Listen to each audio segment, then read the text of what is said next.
Mud clings to his ankles, thick and cold. The raw, uneven edge of a massive, waterlogged boulder digs deeply into his shoulder. He orders one man from each of the 12 tribes to descend back into the exposed, frightening riverbed. That explains why the word was chosen. But it creates a larger question. When we look closely at Joshua's instructions to the camp, a startling detail emerges about who this monument is actually intended to disrupt. The men who hauled the stones out of the mud did not need a visual aid. Their muscles still burned. The generation that watched the roaring walls of the Jordan collapse behind them, they would never forget the terror of that crossing. Yet, the text explicitly bypasses the people who carried the stones. The monument was not built to comfort the survivors. The true target of this physical interruption is someone who was not even at the river. A small hand reaches out and presses against the cold, rough surface of a river rock. The stone is massive, entirely out of proportion to the child standing beside it. It bears no inscription. There are no carved letters or polished engravings to explain why it is sitting in the middle of a dry, dusty encampment. The child tilts his head, turns to his father, and asks a single question. This is the exact scenario God was engineering. When Joshua commands the men to build the monument, he provides a specific reason for its existence. They are commanded to go exactly to where the priests are standing, to reach down into the deep silt, and to heave a single. In Joshua chapter 4, he says, "That this may be a sign among you. When your children ask, in time to come, what do those stones mean to you? Then you shall tell them that the waters of the Jordan were cut off, before the ark of the covenant of the Lord." Notice the architecture of this instruction. The text completely bypasses the adults, who actually carried the burden, the men whose shoulders still bore the bruises from the river. The survival of the nation's covenant with God is placed entirely on the curiosity of the next generation. But what is truly brilliant about this design is the method God chooses for passing down the truth. We usually assume that spiritual transmission requires a formal lecture. We think a national history must be codified in a library, forced upon students in a classroom, or recited mechanically by priests. But God does not command the Israelites to build a museum. He does not order them to carve a lengthy explanation into the side of a cliff, where it could be ignored, as just another piece of civic architecture. Instead, he designs a monument that is intentionally incomplete, heavy rock onto their shoulders. We have heard this story before. We know it as the memorial at Gilgal.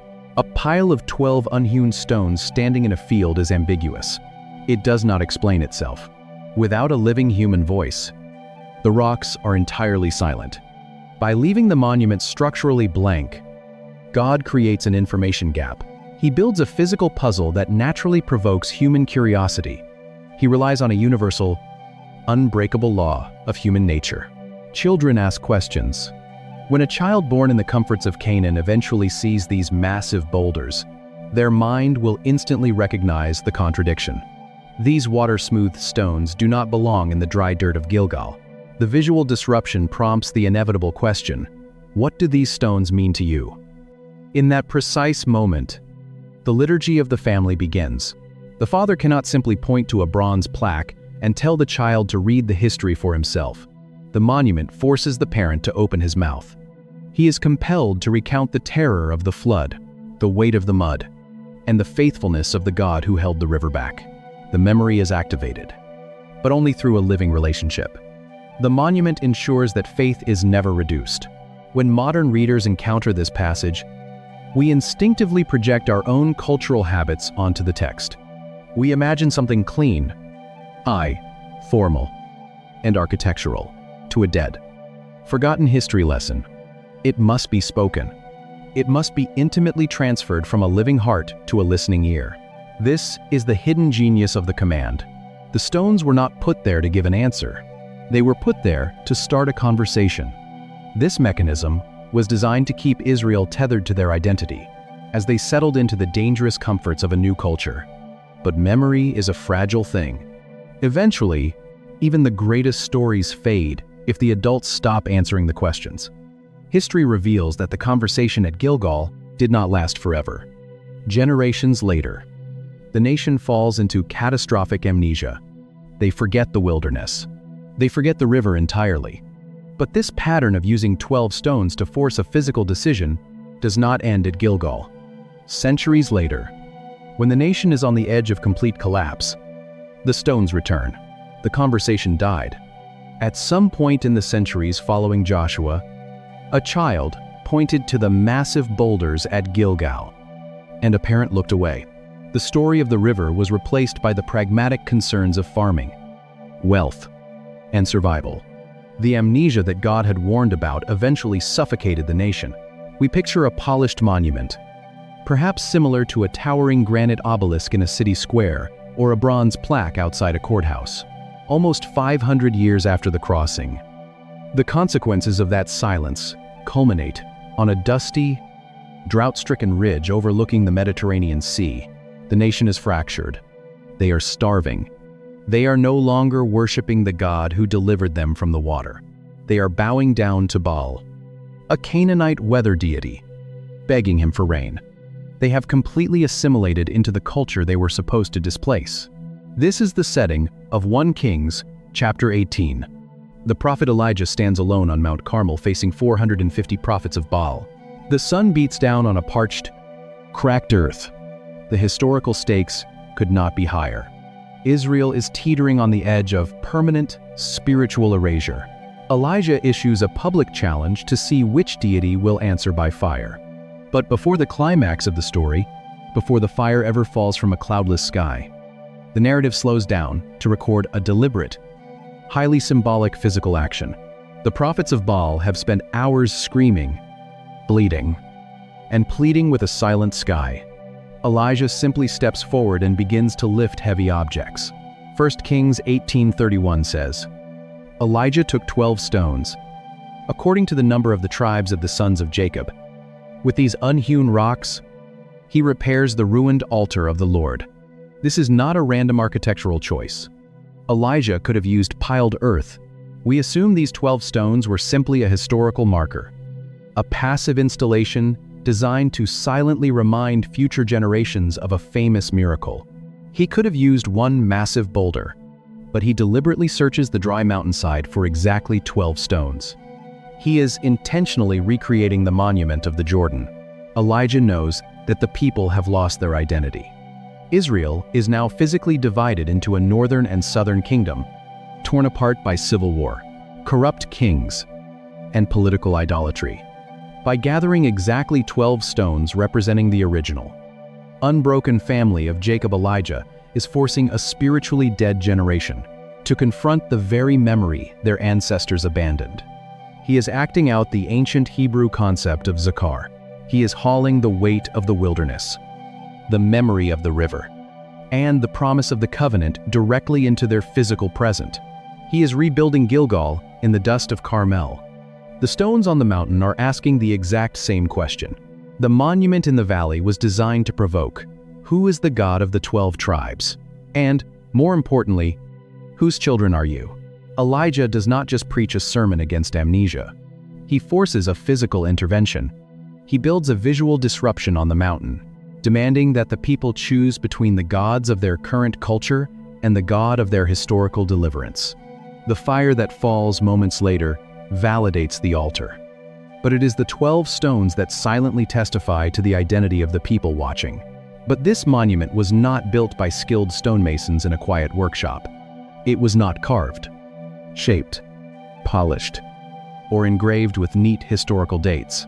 The pattern is clear. When the nation forgets its covenant, God uses 12 stones to physically rebuild their memory. That would already be a profound biblical connection. But the most radical transformation of this imagery does not happen on a mountaintop.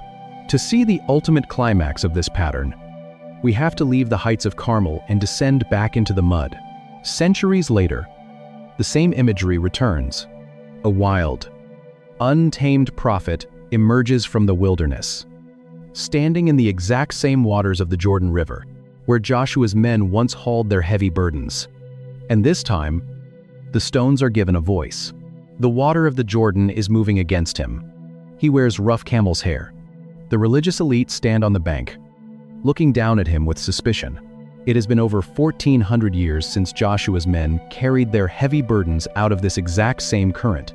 Now, John the Baptist stands waist-deep in the muddy river, and he is confronting a new generation of amnesia. By the 1st century, Israel is under brutal Roman occupation, but the religious leaders, the Pharisees and Sadducees, feel spiritually secure.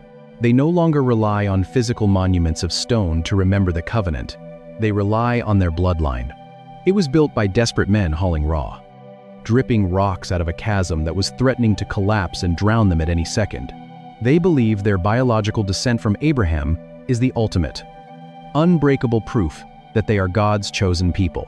They believe they are the living monument.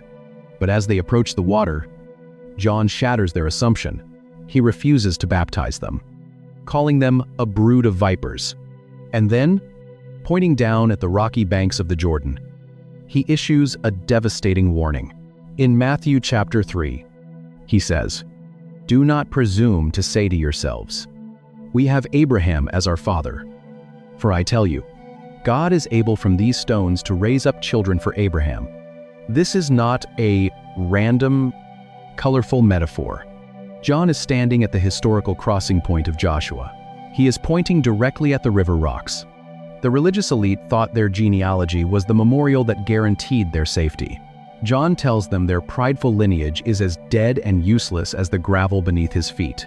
He is reminding them that the God who built a nation out of a barren wilderness, the God who buried 12 stones in the darkness of this very riverbed, does not need their biology to fulfill his promises.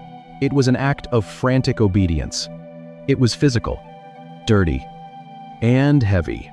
The problem is not that this familiar interpretation is entirely wrong. If God wants to, he can pull a new, living memorial right out of the mud. The stones at Gilgal were designed to prompt a conversation, but John is prophesying a moment when the stones themselves will finally speak. This imagery escalates one final time during the last week of Jesus' life. As Christ rides down the Mount of Olives toward Jerusalem, his disciples are crying out, praising God with loud voices for the miracles they have seen. The religious leaders, the exact same group that John confronted at the river, demand that Jesus silence them. The conversation must be stopped. The liturgy must be suppressed. But Jesus responds with the ultimate climax of the Jordan pattern. In Luke chapter 19, he says, "I tell you, if these were silent, the very stones would cry out." Step back and look at the grand architecture of what God has been building. The physical boulders pulled from the river by Joshua were never the final destination. The reconstructed altar on Mount Carmel was only a temporary intervention. They were physical shadows pointing to a permanent spiritual reality. The true memorial God is building is not geological. It is made of living people. It is formed by individuals who have passed through the waters. The problem is that it is fundamentally incomplete. We focus so heavily on the visible miracle of the dry riverbed and the visible rocks of judgment and death, leaving their old lives buried at the bottom of the river and rising onto new ground to testify to the deliverance of God. When human beings refuse to speak of the miracle, the rocks themselves are ready to scream. But when we open our mouths, we become the monument. This ancient historical thread, stretching from a collapsing riverbed in the book of Joshua through the fire of Mount Carmel and into the dusty roads of Jerusalem, does not stay safely trapped in the ancient world. The pattern bypasses history and finally reaches you. Which brings us to the most uncomfortable question of this entire investigation. You are already building a memorial. Every human being is a memorial building creature. We cannot help it. We instinctively construct visible monuments to the things we value most, hoping to leave a legacy that outlasts our brief, fragile time on Earth. The question is not whether you are building a memorial right now. The question is what kind of monument you are leaving behind. Take a close look at the architecture of your own life. Look at the rhythm of your calendar, the flow of your finances, the way you spend your evenings, and the daily routines of your home. Most of the monuments we build in the modern world are clean, polished, and safe. We frame our degrees and hang them on our office walls. 2 is right. Somewhere upstream, an impossible wall of water trembles. It is held back by an invisible hand. Yet it is groaning under the immense weight piled on the shore, that we miss the hidden architecture of the story. A memorial, by its very definition, is meant to be seen. We build carefully curated digital timelines of our family successes. We construct retirement portfolios to prove our ultimate security. These are monuments to our own strength. They tell our children and our neighbors a very specific, silent story. We survived by our own intelligence, our own labor, and our own power. But where are the raw, unhewn stones of God's faithfulness? Where is the physical, undeniable evidence of your deliverance? Remember the danger Israel faced at the edge of the river. They were stepping into a highly developed, seductive culture. Their greatest threat was not a foreign army. It was slow, comfortable assimilation. They needed a physical disruption to their new landscape, something so radically out of place that it forced the next generation to stop in their tracks and ask a question. This is the piercing reality of Gilgal applied to your own life. If your daily habits perfectly blend into the culture around you, there is no visual disruption. If your financial choices look exactly like your unbelieving neighbor's choices, if your schedule is just as exhausted and frantic as the rest of the world, and if your response to a sudden crisis is the exact same panic despair, you are building a smooth, seamless landscape. You have assimilated. You have become just another comfortable citizen of Canaan. If there is nothing jagged, unexplainable, or sacrificial about the way you live, it is designed to attract the eye. It is placed in a public square, on a high hill, or along a busy road so that your children will never have a reason to ask, what do these stones mean to you? The monuments God calls you to build are the physical choices that make absolutely no sense apart from the gospel. It is the unreasonable generosity that disrupts your own comfort. It is a fierce, uncompromising commitment to rest. In a society that worships constant productivity, it is a visible, profound peace in the waiting room of a terrifying medical diagnosis. It is the quiet, daily habit of reading scripture that your children accidentally stumble upon in the early morning light. These are your river rocks. They are not always easy to carry. They are often heavy, awkward, and countercultural, but they are the vital, physical disruptions that force a conversation. They are the living mechanisms that guarantee the memory of God's grace is actually spoken out loud in your home. If your life looks exactly like the culture around you, no one will ever ask you what your stones mean. Yet, human memory remains a fragile thing. Even the most faithful family habits can eventually turn into dead religious routines if they are disconnected from their true foundation. The visible monument standing in the sunlight is never enough on its own. There is only one way to ensure that the spiritual legacy you leave behind actually survives the relentless floodwaters of time. To find that assurance, we have to look one last time at the heavy rocks carried out of the deep. No one can miss it. The entire purpose of a monument is visibility.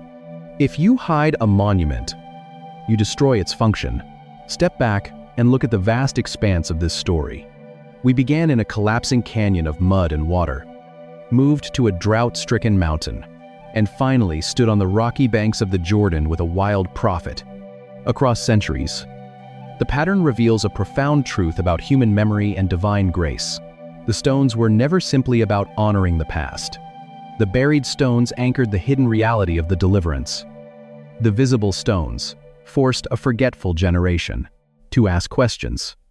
And the living stones were designed to carry that testimony into eternity. This is not ultimately a story about erecting a silent monument to history. It is a story about engineering the survival of the future. And it culminates in the writings of an apostle who fully understood what it meant to be pulled from the deep. In his first letter, the Apostle Peter takes this ancient Hebrew imagery and applies it directly to the church. He does not tell you to gather rocks to build a monument. In 1 Peter chapter 2, he writes, "As you come to him, a living stone, rejected by men, but in the sight of God, chosen and precious. You yourselves, like living stones, are being built up as a spiritual house. Think back to the opening moments of this journey. Imagine that exhausted Israelite man one last time, struggling under the crushing weight of a waterlogged boulder, his feet slipping in the cold mud, terrified of the looming floodwaters. He carried that heavy, unshaped rock out of the dark so that his children. Yet, the biblical text reveals a bizarre and overlooked detail that contradicts everything we assume about how memorials are supposed to work. Might know the truth, but because of the gospel, the image is entirely transformed. When you look at the river now, you are no longer the terrified man carrying the burden. In Christ, you are the stone. You were once buried in the dark, suffocating waters of death. You were entirely unshaped, helpless, and resting at the bottom of a flood that by all rights should have drowned you. But the true Joshua, Jesus Christ, descended into those chaotic waters on your behalf. He absorbed the crushing weight of the flood. He stood in the deepest, most dangerous part of the river, facing the judgment of God, so that you could be securely carried out onto dry ground. You are the physical evidence of his deliverance. You are the rock, pulled from the deep, set upon the foundation of the apostles and prophets.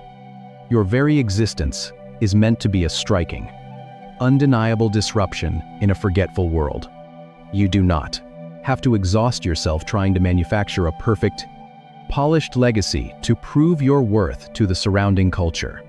You simply have to stand faithfully in the place where the true builder has set you. When the world around you is frantic, and when a prosperous society is drowning in its own amnesia, your life is the unhewn rock that refuses to blend in. The peace you carry in the face of suffering, the grace you extend to your enemies, and the quiet faithfulness of your daily routines will create an undeniable contrast. It will force the people around you to stop. Look at your life. The 12 stones that the men carried out of the water and stacked at the camp at Gilgal are only half of the story. And ask what it means. You are no longer hauling the stone out of the river. You are the memorial. Now, let your life speak. If this journey has helped you see the deeper architecture of Scripture, please consider subscribing and sharing this study with someone who needs it. Leave a comment below and tell us what your stones mean to you. The visible monument was not the only one constructed that day. To understand what God was actually engineering in this moment, and why the spiritual survival of an entire nation depended on raw rocks pulled from the mud, we have to return to the bottom of the river. We have to look at what Joshua did before the priests moved, and before the roaring floodwaters were finally released. The text of Joshua chapter 4 contains a brief, almost hidden verse that completely disrupts the narrative. While the 12 chosen men are staggering up the riverbank with their massive burdens heading toward their new camp of the spring flood, the man is exhausted. His muscles burn. He is terrified. He is one of 12 men chosen to walk backward. Joshua is still standing in the deep, exposed trench of the riverbed, and he is doing something entirely unexpected. The narrative pauses in verse 9 to record a distinct and strange action. Joshua set up 12 stones in the midst of the Jordan, in the place where the feet of the priests bearing the Ark of the Covenant stood. Read that carefully. This is not the monument at Gilgal. These are not the stones that were carried out of the water to form a circle in the new land. This is a second, completely separate installation. Joshua gathers another set of 12 heavy rocks and piles them in the deepest part of the channel, exactly where the presence of God had rested to hold back the catastrophe. He builds this second altar in the damp silt. Then, the final command is given. The priests, bearing the Ark of the Covenant, step out of the basin and plant their feet on the western bank. The moment they clear the riverbed, the invisible barrier holding back the spring flood collapses. Millions of gallons of water violently crash back into their natural place. The roar is deafening as the riverbanks overflow and the muddy, raging torrent resumes its normal, chaotic flow. And in that violent rush of water, the second monument is instantly swallowed. It is permanently drowned. No Israelite will ever see it again. into the deepest, most dangerous part of the Jordan River. And he's carrying a stone. It will not become a landmark on a map. No child will ever run their hands over its rough surface. It is buried under tons of crushing. Opaque water, locked in the dark at the bottom of the Jordan. This is where the story defies our modern logic. We build monuments to be seen. A memorial is fundamentally a visual aid, designed to capture attention and communicate a message to the observer. If a monument cannot be seen, it fails its primary purpose. Yet, God orchestrates a historical marker that is structurally designed to disappear. The visible stones at Gilgal, standing in the sun, are only half of the story. The other half remains buried under the flood. The submerged stones are not an accident. The visible monument at Gilgal points back to an invisible reality in the deep. The physical deliverance they will enjoy in the sunlight is anchored by a hidden transaction that happened in the dark. Threatening depths of the river, the stones remain there, holding their ground, whether human eyes can observe them or not. The miracle was not an illusion. It left physical evidence buried in the earth. But this creates a fascinating problem. Why spend precious minutes in a dangerous, collapsing riverbed? This is not a safe environment. It is the time of the barley harvest. And the snowmelt from Mount Hermon has transformed the normally placid Jordan River to construct a pile of rocks that will be erased 5 minutes later. If the visible stones at Gilgal were enough to tell the story, why would God demand the creation of a monument that no one in the future would ever be able to look at? The answer is not found in our modern definition of statues and plaques. The answer is hidden in the ancient understanding of what a memory actually is. The landscape is shifting. For 40 years, the Israelites have lived in a barren, sensory deprivation chamber. The wilderness was brutal, but it was simple. They walked in sand. They slept in temporary tents where the wind entered freely. They watched a physical pillar of fire burn against the black desert sky every night. Their survival was entirely dependent on a daily, visible, miracle manna, scattered like white frost on the morning ground. But as they step out of the Jordan River, all of that abruptly stops. Canaan is not an empty, silent desert waiting to be quietly occupied. It is a loud, crowded, and highly developed civilization.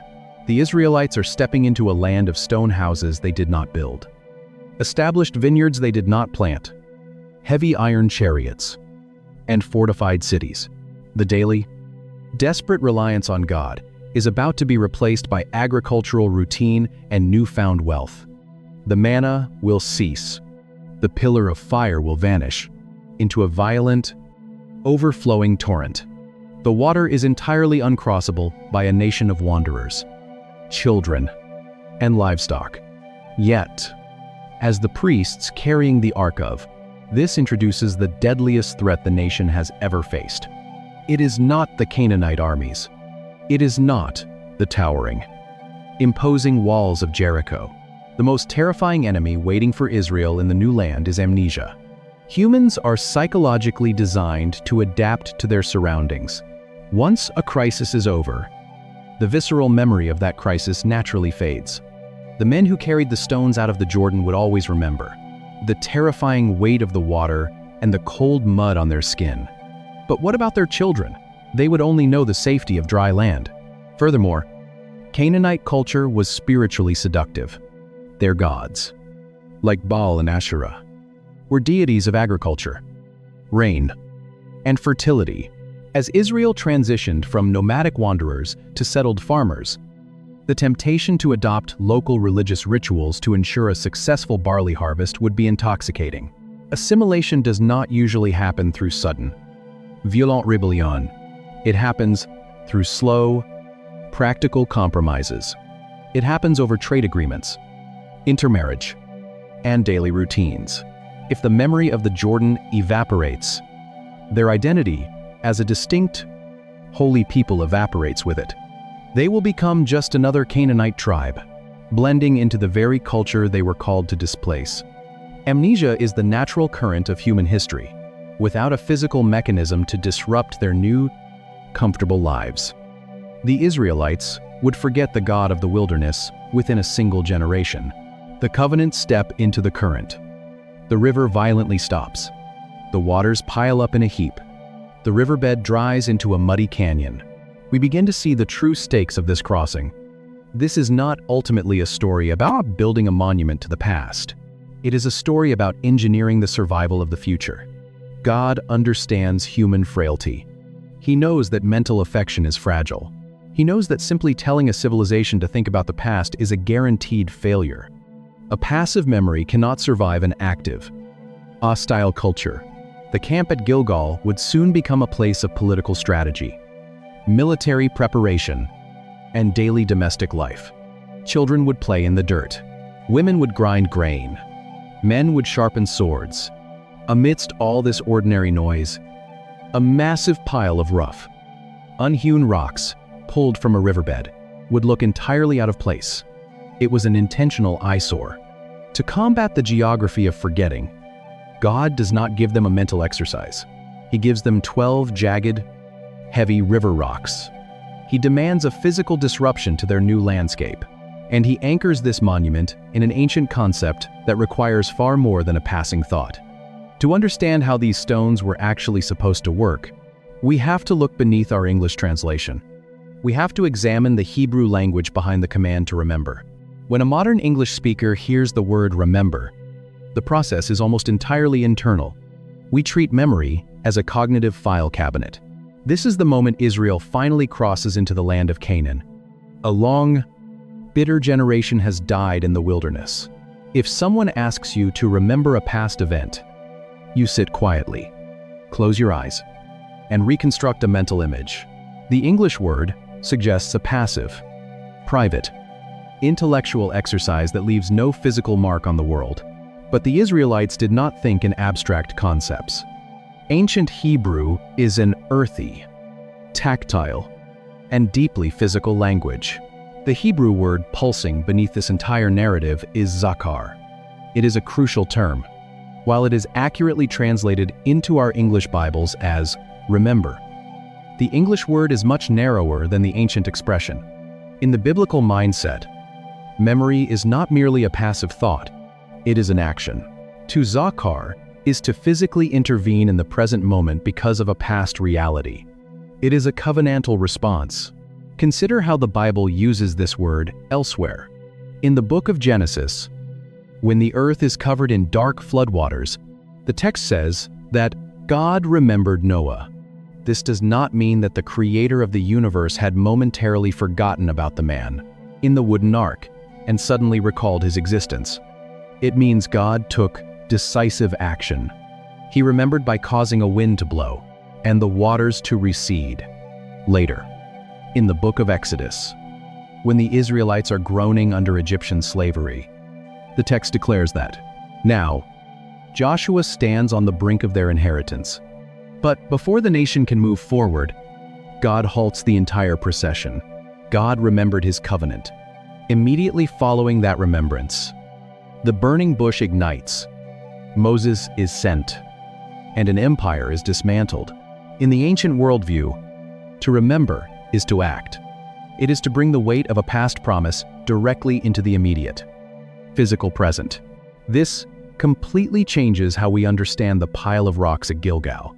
God is not asking Israel to engage in a quiet, nostalgic mental exercise about a river. He is establishing a mechanism for zakar. The stones are not a passive plaque designed to sit politely in the background of their new agricultural lives. They are an aggressive mechanism. Imagine walking through the new territory of Canaan. The Israelites will soon build smooth stone houses, plant ordered vineyards, and clear level roads. And then, right in the middle of their camp, you encounter 12 massive, unshaped boulders jutting violently out of the dirt. They bear no tool marks. They do not belong in a leveled field. They are raw, out of place, and visually jarring. They are a physical interruption to the landscape. They are designed to force a collision between Israel's comfortable daily routine and the wild, dangerous history of their deliverance. The stones demand a response. They force the nation to act out their faith. preventing the memory of God from becoming just another abstract cultural idea.